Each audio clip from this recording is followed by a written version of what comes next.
Why don't you guys introduce yourselves to everybody? Welcome, thank you all for being here and for sharing. Let's hear from each of you. Sure. I'm Dan Cohnpour. I live in Long Island. I'm 23 years old. I did Justify 4 years ago now. 3 years, 11 months. Who's counting? Best experience of my life, I can say, bar none. 100% changed the course of my career, the course of my personal life, and I'll talk a little bit more about that later on. But thank you for having me. I'm not Syrian. I'm Persian, but I appreciate you all having me here today. Occupation. I work at Accenture. I lead the nonprofit practice at Accenture. Hi everyone. Thanks again for having me, for Jeff for organizing. My name is Ezra Dweck. 24. Went on a trip with Dan and a couple others in the room. Went to Magen David High School. Went to a year studying in Israel, Yeshiva Torah, and then graduated Baruch College in 2015, wherein I went to Thailand, Mr. Cohnpour. I run a real estate media platform on the side, but I'm very excited to speak about the experience. 4 years later, excited to be here. Hi everybody, I'm Sari, Cattan. I'm 18, and 2 years ago I went to Nicaragua for 2.5 weeks in the summer. I graduated Yeshiva Flatbush in June, and I'm a current freshman at Parsons in New York City. Great. Okay, so so the first question, I guess, is how did you get introduced to Justify? Why did you decide to go on the trip? And what social issues did you face? And what activities did you do? And how did you kind of feel about those things? Like what did you experience while you were doing it? I'm going to start. It's fine. So I think I've always been interested in saving the world, quote unquote. Never really knew what that meant. I think Justify does incredible social media marketing. I found out about them through Facebook. Pressed the link, signed up. I had found out that some people in the Persian community had also been. Not that many, 3 or 4 people, but it was still something that people had done, and they'd come back alive, and they'd come back happy. So I was excited. Most people who do our program come back alive. Yeah, Most people. Yeah. A slightly smaller percentage come back happy. Exactly. So I went. I didn't know anybody. It was actually, I think, the first time I was abroad other than Israel and the U.S. And I went there, and I don't know what I was expecting. I think I was expecting a group of Hasidic Jews, and I just didn't really know what to expect. I got there. I saw this kid. I saw people that looked like people that I hang out with every day, right? And I slowly understood that it was a trip for not necessarily people that were, quote unquote, spent day in and day out studying Torah and studying religion, but more so people that wanted to travel, wanted to help people, but were also interested in how that connected to Judaism. So I did the program, and I think the major thing I took out of the program is that you have this concept of tikkun olam, which I didn't really know what that meant, right? Going into it, I heard all about it, and people say it time and time again, right? But when you go there and you kind of experience, we talked about the human trafficking and kind of anti-human trafficking initiative, you experience all the programs, you start to meet the people, you meet the people on the program, you start to understand that tikkun olam itself, it means something different for every single person, right? So, for example, we went to meet the head of a nonprofit organization called the Hug Project. Her name's Boom Bean. Really chill lady, she leads a really great organization. It's anti-human trafficking organization again. And what I found was that the whole group kind of separated, right? Some girls went to hang out and do arts and crafts with some of the kids. We had some people go out and talk to the people in the town. Ezra is a really good talker, so he was able to connect to the people in the town. We had some people going to build, right? Richie, he's a very strong kid. He's very muscular, decided, let me go build a house. But I don't really know how to build homes, right? I'm not that muscular, I'm not athletic, I don't really know how to talk to people that well. But what I am good at, I think, is understanding business, understanding social media. And that sounds weird, but I was sitting down with Boom on the soccer field. Everyone was playing soccer. I again stood out of the soccer game with Boom. And she was talking to me, and she was like, Dan, we're really struggling here. we're not really able to stay afloat. I said, what's going on? You got a website? She's like, no website. You got social media? No social media. Do you have people donating to you? She's like, yeah, 1 or 2 some odd donations a year, nothing really that impactful.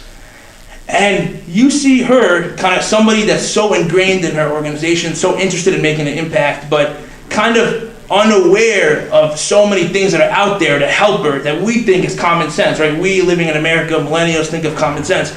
But at that point in time, I realized there's a way to help that is unique to me, that isn't necessarily having to go build, isn't necessarily having to go kind of talk to people and play soccer, but more so something that's unique to me, a tikkun olam that's unique to me. And that's kind of the reason why I went into the program, and I think the biggest thing I took out of it. So I know that was a long-winded response, but I think it kind of shows why I joined and kind of what I got out of it and what I still get out of it today. So I'll give a much less elaborate answer, but to say that I wish I could say I was there to save the world.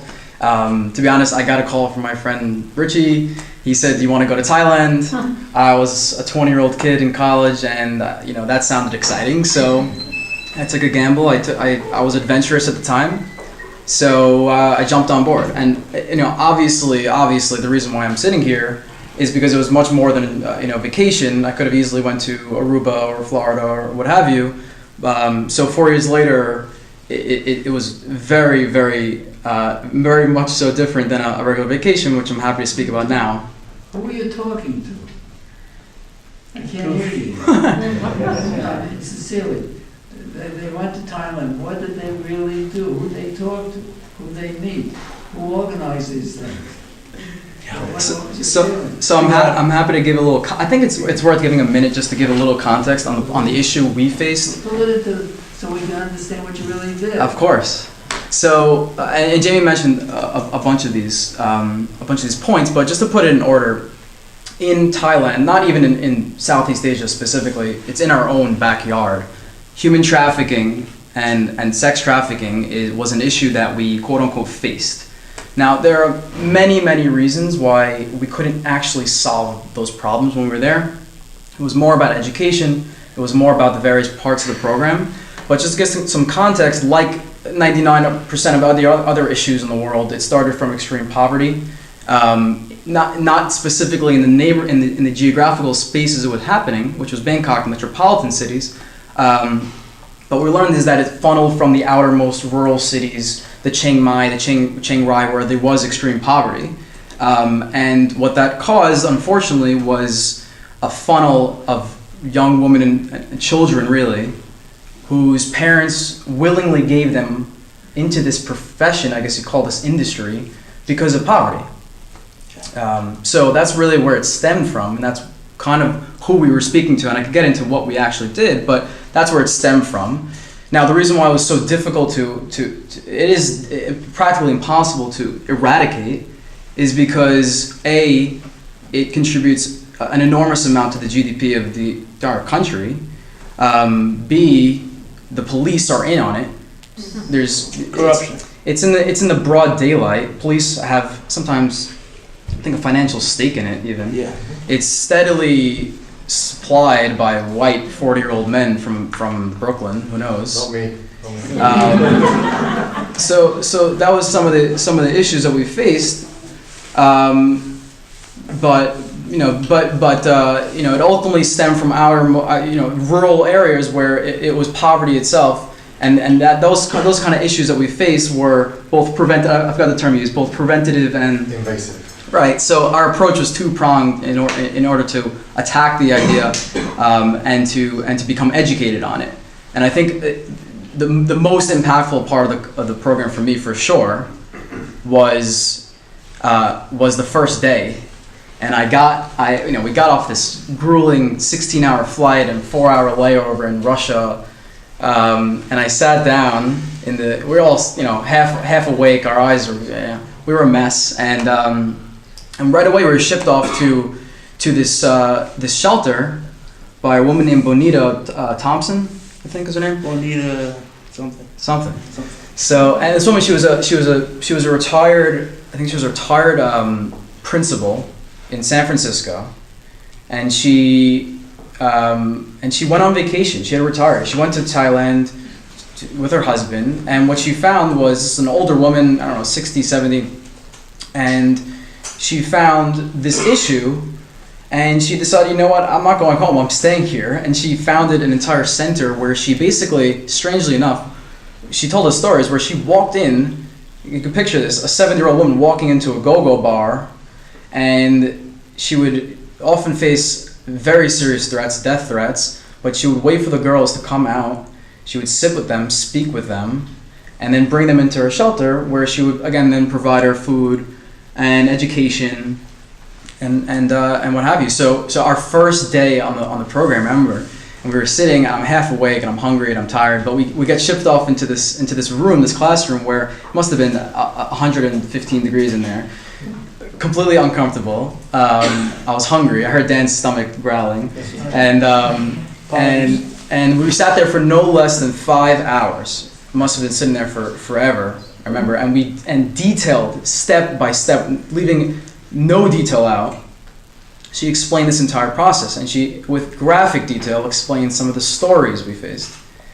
And you know, it was uncomfortable, obviously, but the most uncomfortable part was walking out of the room after 5 hours and seeing the girls that she described, of course, smiles on their faces, but seeing them and talking to them, and that was the most impactful part for me, for sure.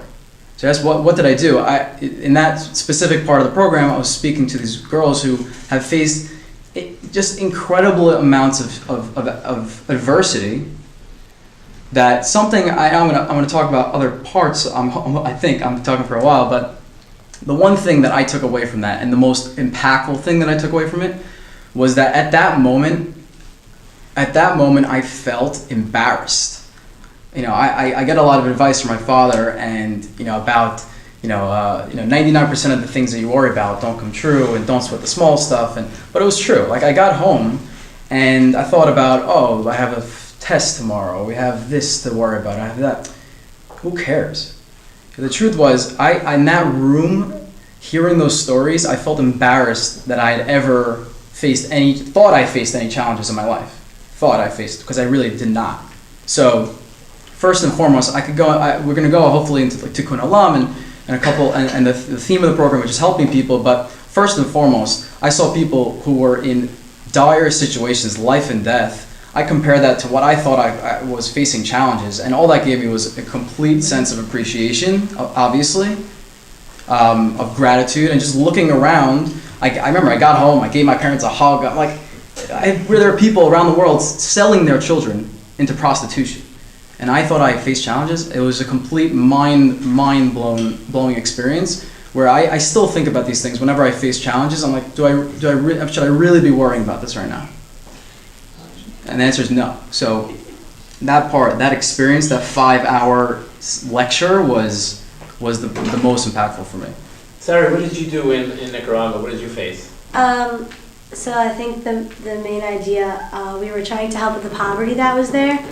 It was such a poor country, like really, really, really so poor, to the point where we were walking around, and we were walking through like unpaved roads, and there were huts on both sides, and then there was just like a weird big animal just walking through the road. Like, nothing was really cleared up, and the roofs of the huts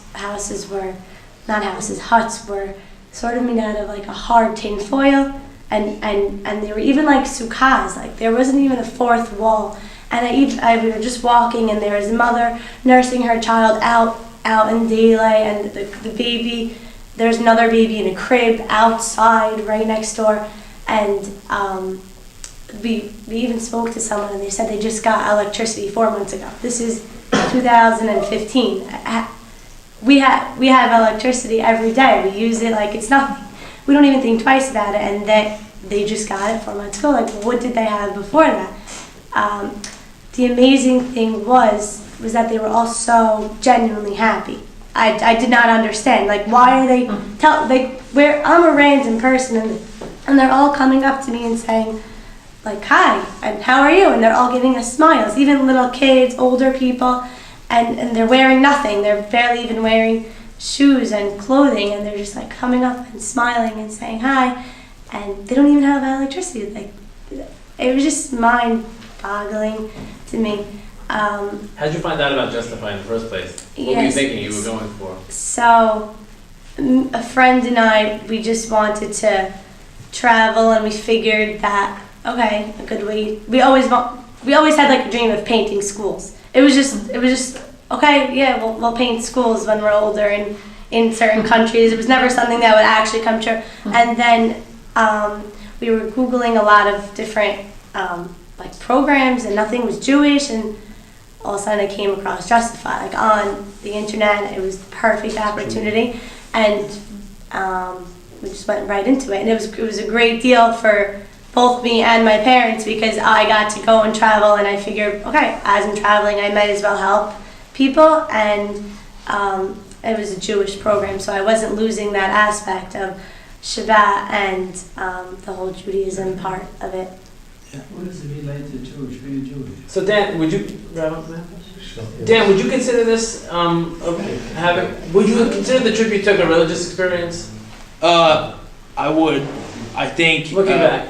Yeah, no, I mean, looking back, I definitely would. I think there was a very good mix, and I think for those of you that want to go on the trip, very good mix of religious studies and volunteer work. And we learned a lot about Tikkun Olam and what that means in the context of Judaism, how it can be applied to actually help people. You can speak more, I think, a little bit more about that. Yes, for you personally, was it a religious experience when you came off the trip? I mean, yes. I think that anytime, and I went to Israel for a year, so I kind of face these situations a little bit, where I'm speaking to people who it's not part of their world. So from that sense, and of course there are parts of the program that I would say not necessarily religious, but more so personal development. We talked about things like you mentioned, like priorities, goal setting, active listening. So that was extremely helpful. I think from a religious standpoint, for me, it was, and any of these kind of experiences are outside of the community. I think it's important for me to kind of, I don't want to say spread the gospel, but teach people the values that I was brought up on. And through that experience, and it's a rewarding experience for me. I love to teach in general what I know, but through that process, you really reaffirm your beliefs. And so, in terms of the Tikkun Olam, I don't know if that's part of the question, but I don't necessarily. I'm on the fence. I mean, I don't think that Jews specifically, more than any other human being, should care about helping the world. I think everyone should care about helping other humans.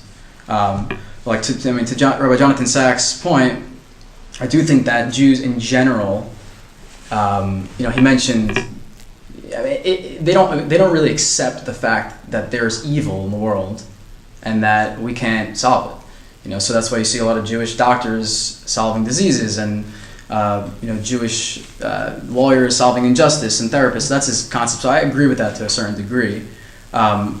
But for me, it's about reaffirming my own beliefs and through teaching other people, and so that's really where it came down to for me. It was Let's ask Rabbi Cattan. Is helping people a particularly Jewish endeavor or characteristic? I mean, it says that there's Shlosha Dvarim ha'olam omed, and three things the world stands for: Torah, Avodah, and Gemilut Chasadim. Okay, the idea of a life where your focus is yourself is not a life. It's not a life of Torah. You have to prioritize your giving.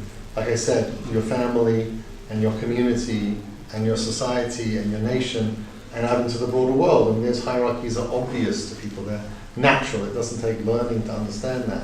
But 100%, if you're not giving, then you're not emulating the most fundamental part of Hashem, who created a world that did not need to create.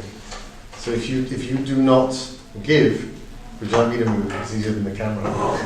Stand up for you. There we go.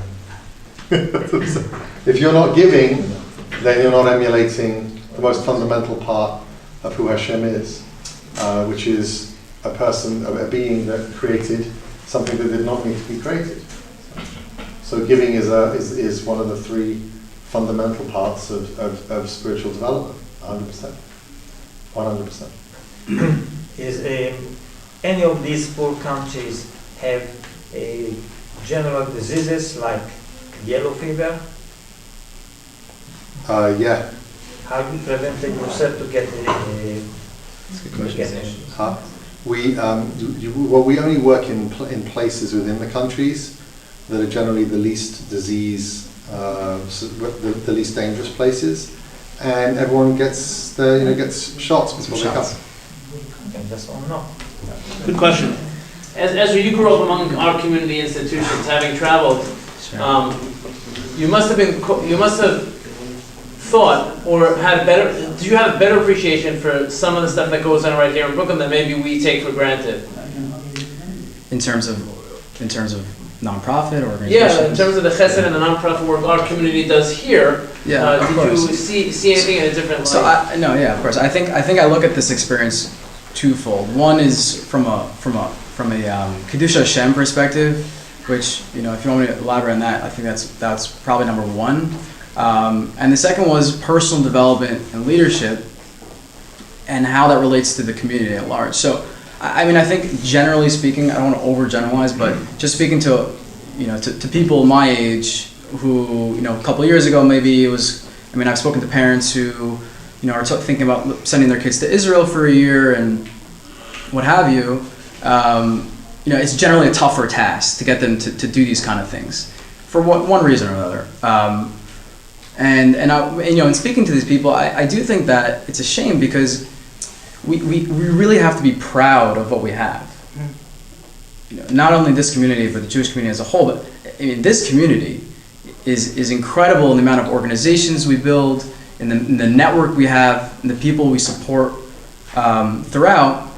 And so generally, I think that a lot of maybe parents think that I don't want to expose my kid to the risks. I don't want them to get influenced. I see it as opposite. I would want the opportunity for my kid to expose other people to their skills, to their training, to their education that they received.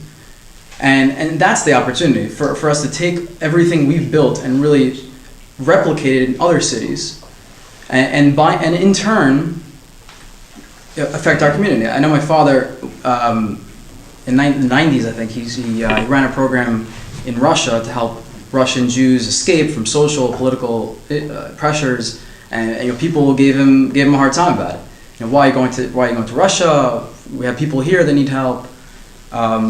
But the fact is that these types of experiences impact you and your ability to help your community. When he came back, he ran I don't know how many seminars and training programs and youth groups, and so that's the bottom line. You're able to use our base to help other people, and by in turn spread the network, and by in turn have our leaders and our younger generation come back and impact it in a much more impactful way and spread it out. So I think it's for me it was more about personal development, using the skills I have obviously and I achieved through the community and giving back. Sari, what's your next conquer, your next goal?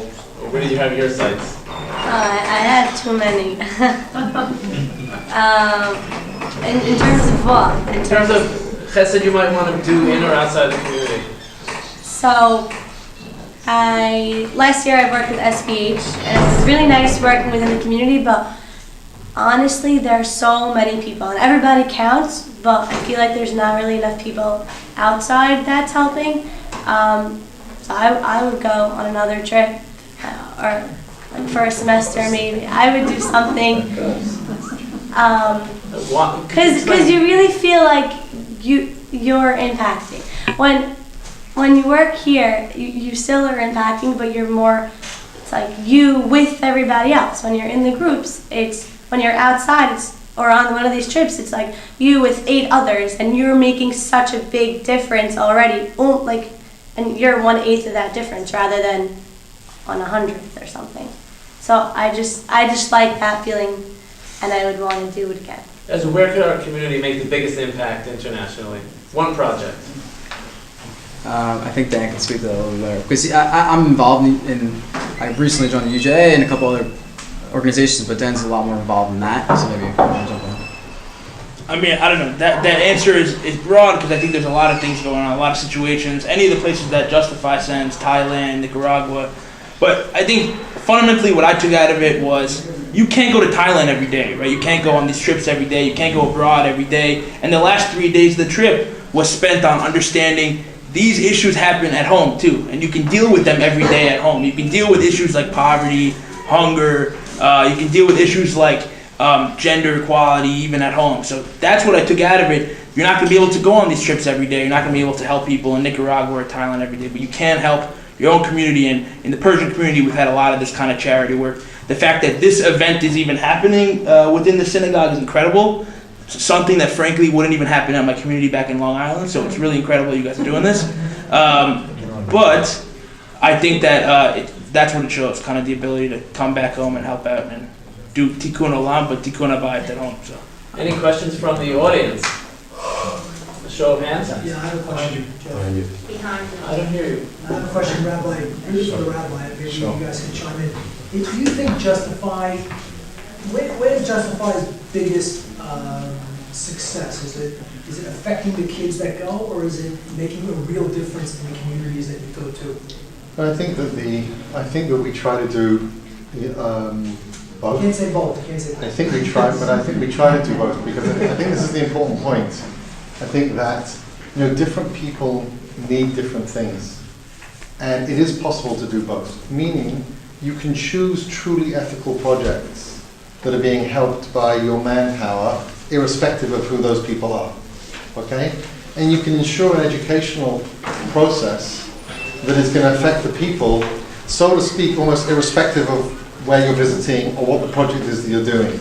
So we do try really hard. You see, it would be unethical for us, on some level, to be working with garbage projects, just pretending that they were having so we could affect the participants, right? And it would be unethical for me as a human being to be using our people to affect these projects without valuable projects without the personal development side. So I really do focus on both. What I would say is that in our absolute ideal, what are we trying to do? Like in the absolute ideal, so I have like a hierarchy over here.